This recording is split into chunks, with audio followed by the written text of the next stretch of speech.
না জানি আমার নিজের থুতু নিজে গিলার ফলে আমার রোজা ভেঙে যায়, রোজা যাতে ভঙ্গ না হয়, আল্লাহর হুকুম যাতে লঙ্ঘন না হয়, সেজন্য আমি থুতুটা পর্যন্ত গিলছি না।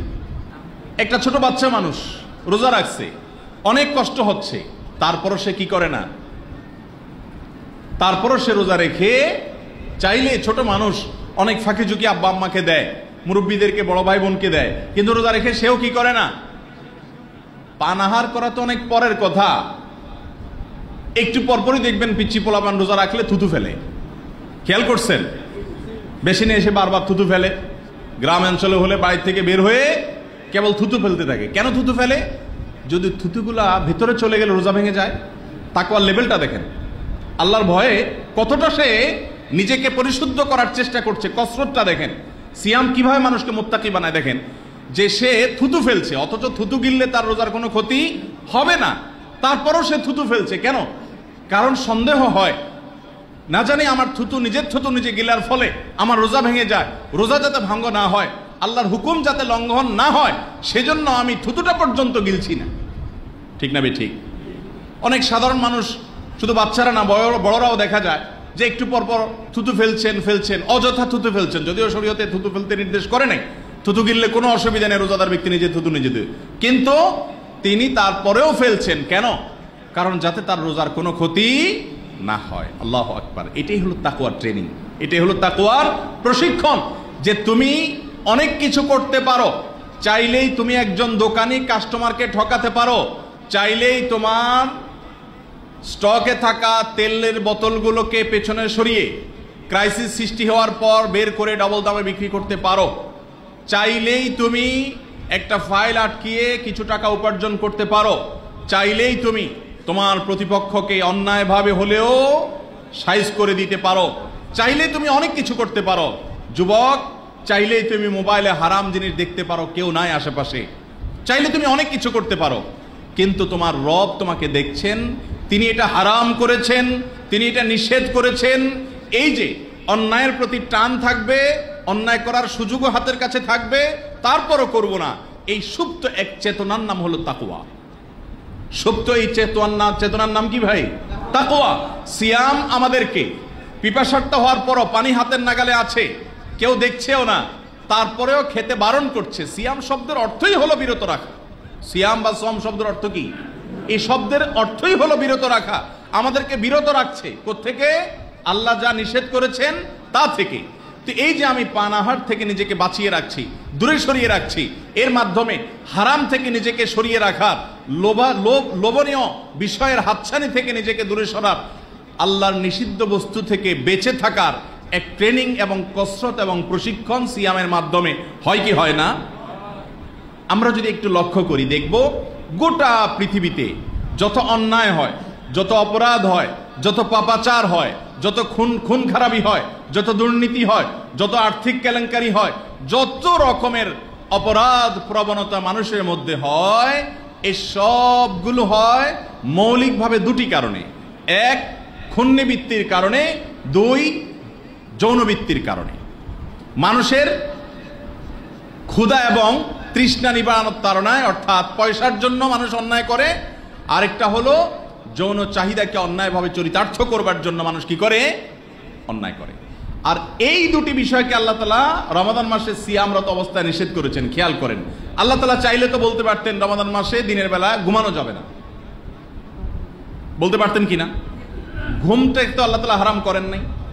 রমাদান মাসে দিনের বেলা সিয়ামরত অবস্থায় কোনো জাগতিক কাজ করা যাবে না, আল্লাহ চাইলেই সেটা করতে পারতেন, তা তো করেন নাই। লক্ষ্য করেন, আল্লাহ দুটি বিষয় নিষেধ করেছেন, পানাহার এবং যৌনতার চর্চা। এই যৌনতা এবং পানাহার, এই দুটি বিষয়কে আল্লাহ তাআলা কি করেছেন? নিষেধ করেছেন। কেন ভাই বলেন? এর মূল উদ্দেশ্য হলো রমাদানের বাইরে সামগ্রিক জীবনে আপনার আমার দ্বারা যত অপরাধ হতে পারে, এই সবগুলো ওই যে পয়সার নেশায় আর ওই যৌনতার তাড়নায় বেশিরভাগ এবং মৌলিক অপরাধগুলো হয়ে থাকে। গোটা রমাদান জুড়ে আপনার যৌনতা এবং আপনার এই ক্ষুধা এবং তৃষ্ণার চাহিদাকে কন্ট্রোল করার, নিয়ন্ত্রণ করার, ক্ষুধা থাকলেই আমি খাবো না, হাতের নাগালে থাকলেও খাবো না, পিপাসা থাকলেও খাবো না, এই ট্রেনিং আপনাকে রমাদান মাসে আল্লাহ দিচ্ছেন লাআল্লাকুম তাত্তাকুন, যাতে করে রমাদান পরবর্তী জীবনে এরকম লোভ আসবে, আপনি ঘুষ খেতে পারেন, অভাবও আছে, অর্থের টানও আছে, তারপর আপনি খাবেন না। হারাম আপনি করতে পারেন, তারপর আপনি করবেন না আল্লাহর ভয়ে। এই প্রশিক্ষণটা আমাদেরকে সিয়াম দেয়, অবিরত দিচ্ছে, তারপর আমরা নিচ্ছি না। আর এই মানুষগুলোর সম্পর্কে নবীজি বলেছেন, রুব্বা সাইমিন লাইসা মিন সিয়ামিহি ইল্লাল জু'। কত রোজাদার আছে, বহু সিয়াম পালনকারী আছে, যার সিয়াম থেকে উপবাস থাকা ছাড়া আর কোনো অর্জন হয় না, কোনো অ্যাচিভমেন্ট হয় না, কোনো লাভ হয় না, কোনো তার উপকারে আসে না। তার সিয়াম পালন করাটা নিছকই উপবাস থাকা হয়। তৃষ্ণা এবং ক্ষুধার কষ্ট সে করে অযথা, এটার কোনো লাভ হয় না ভাইরা আমার। ওয়ারুব্বা কাইমিন লাইসা লাহু মিন কিয়ামিহি ইল্লা সাহার। কত মানুষ আছে রাত জেগে দাঁড়িয়ে তাহাজ্জুদ আদায় করে, তারাবি আদায় করে, হয়তো দীর্ঘ তারাবি পড়ে, হয়তো অনেক রোনাজারি করে, হয়তো অনেক সময় নিয়ে করে, সবই হয়তো ঠিক আছে, কিন্তু তারপরও তার এই রাত্রি জাগরণ, নিছকই নির্ঘুমে রাত কাটানো, এটা অর্থহীন, এটার কোনো সওয়াব তার আমল নামায় জমা হয় না। কেন হয় না? মূল কারণ হলো সিয়ামের মূল উদ্দেশ্যকে সে ধরতে পারে না। সিয়ামের মূল উদ্দেশ্য কি করতে পারে না? সিয়ামের মূল উদ্দেশ্য হলো তাকওয়ার চর্চা করা, পাপের কাজগুলো থেকে বেঁচে থাকার প্রশিক্ষণ নেওয়া। একটি হাদিস লক্ষ্য করেন, নবী করিম সাল্লাল্লাহু আলাইহি সাল্লাম বলেছেন, তুমি রোজা রেখেছো, তোমার সাথে কেউ এসে একটা কটু কথা বলে তোমার মেজাজটা গরম করে দিল, তোমার এখন ঝগড়া করার যথেষ্ট উপলক্ষ তোমার সামনে আছে, তোমার এখন মন চাইছে যে এত বড় অনাচার, এত বড় অন্যায় কথা বলছে, মিথ্যা কথা বলছে, আমার উপরে আমার মেজাজ গরম হওয়ার মতো যা দরকার সবই সে করে বসে আছে, আমার এখন মনে চায় একটা চড় কষে দেই, একটা ঘুষি বসাই দেই, অন্তত একটা গালি দেই, ফেসবুকে একটা কমেন্ট করি, একটা শক্ত ভাষায় কিছু একটা বলি, মনে চাচ্ছে। কিন্তু তুমি লোকটা রোজাদার, তুমি তখন কি করবা? নবী করিম সাল্লাল্লাহু আলাইহি সাল্লাম বলেছেন, রোজাদার ব্যক্তির সাথে কেউ যদি ঝগড়া করে, কেউ যদি অন্যায় আচরণ করে, কেউ যদি তার প্রতি তাকে গালি দেয়, তাকে কষ্ট দেয়, সে জবাবে বলবে ফালিয়াকুল ইন্নী সাইম। সে জবাবে বলবে, ভাই তুমি বেঁচে গেলে, তুমি বড় কপালালা মানুষ, এতগুলা গালি দিলা, এতগুলা অন্যায় করলা, আমার প্রতি অবিচার করলা, আমি তোমাকে এখন পিষে ফেলতে পারতাম, বাট আমি রোজাদার। আমি কি? রোজাদার।